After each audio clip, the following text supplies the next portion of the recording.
Hey, I'm Alan Baker, the Cellar Rat, and welcome to the Pinot 2.0 video podcast. Well, we made it back from Anderson Valley with 7 tons of beautiful Pinot Noir. We're going to take 2 of those tons of fruit to make our Pinot 2.0 Pinot Noir. That is 4 of these half-ton bins. Every ton of fruit will give us 700 bottles of wine, or about 58 cases. So that means that every 3 pounds of fruit, what you see right here, turns into 1 bottle of wine. The Rat Pack's inside getting set up to get things sorted and get things started. So let's go in and check out how things are going.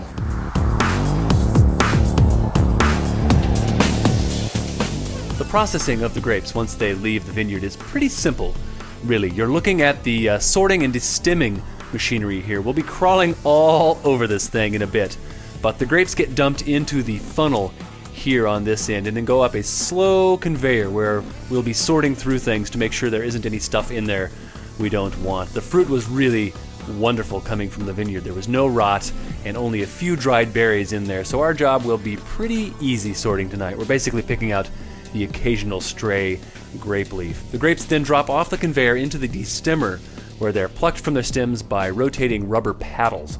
And we're not crushing the berries at all, so they'll just drop directly into a bin below the destimmer, and then the machine spits the stems out the far end. The bin to catch the grapes and the Rat Pack crew are not in the shot yet because, well, we've added a little wrinkle to the process tonight. As a group, we decided to leave a small percentage of one bin as whole clusters, and we're going to go with 15% whole cluster in that bin. And we'll have 2 bins of grapes and juice, or must, when we are finished tonight. The presence of the stems in the fermenting juice will add to that wonderful texture that Pinot Noir has in your mouth. So here's the crew sorting through the bin to find the clusters with the ripest stems.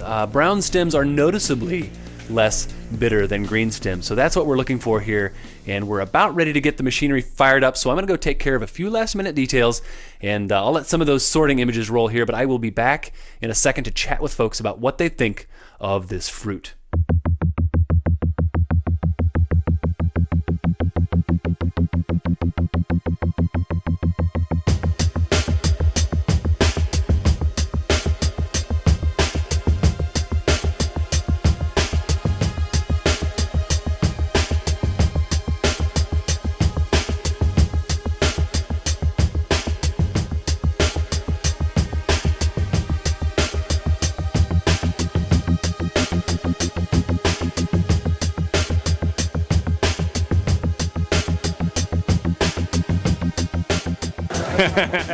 Okay, so here we are. We're in the sorting table, and there's some like amazing fruit. What's the first thing that strikes you about this fruit? It's very wet and very sticky, very sweet. But it's still really cold too. I mean, it's still cold. Like 50 degrees. It's amazing. It feels like it was just out of the fridge. So have you tasted any of the fruit? Yeah, it's great. It's very sweet. It's sweeter than I thought it would be. So are you an old hand at this, or is this your first time? No, this is the first time that I've ever gone through a sorting table and sorted through all the fruit like this. What do you think of this fruit? I think it's absolutely beautiful. It's quite nice. Okay, so you were one of those guys that was looking at the stems and how many whole clusters we do. Yeah. What are we looking at? Have you tasted these stems? What do you see? It's just really nice. I mean, the fruit's nice clusters and very sweet, and the stems taste ripe, and I think it's going to be a great wine.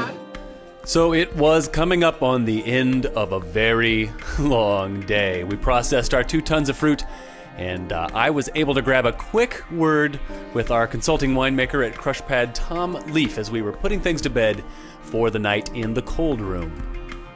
Okay, Tom, you were up north. You drove these grapes back from the Wentzel Vineyard, actually. Talk about your initial impressions of the fruit we got out of the vineyard today.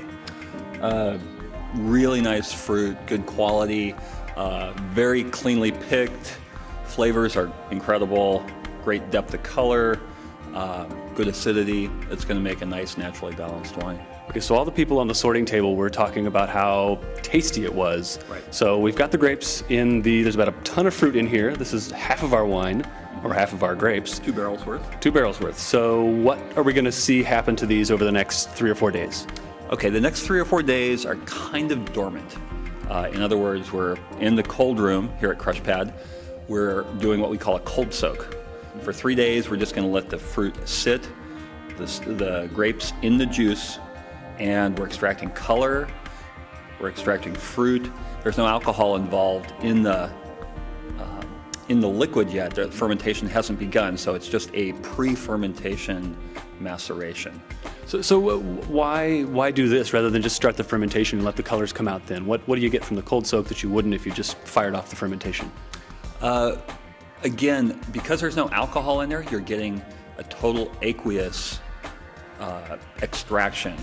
And we've found that with Pinot Noir in particular, because you're color challenged with lack of anthocyanins, or the lower levels of anthocyanins compared to, say, a Cabernet Sauvignon, you're trying to maximize the color. And the cold soak has been found to be the best way to do that. So an anthocyanin is some magical compound that's in the skin, not in the juice. Absolutely. Yeah. So we're trying to get as much as we can out of the skin and into the juice, which will then become wine. Okay, so the juice right now is just slightly pink. Over the next few days, how dark will it get? Will it get darker than the resulting wine, or will it be the color of the resulting wine? It'll probably actually appear a little bit darker than the wine, and it should actually already it's starting to pick up some good color. Okay, well, thank you for your time tonight, and we're going to be watching these grapes. This is the Pinot 2.0 video podcast. I'm Alan Baker, the Cellar Rat, and you can get more information on the Pinot 2.0 wine at cellarrat.org, and we're going to check out for now, but we'll be back with you soon.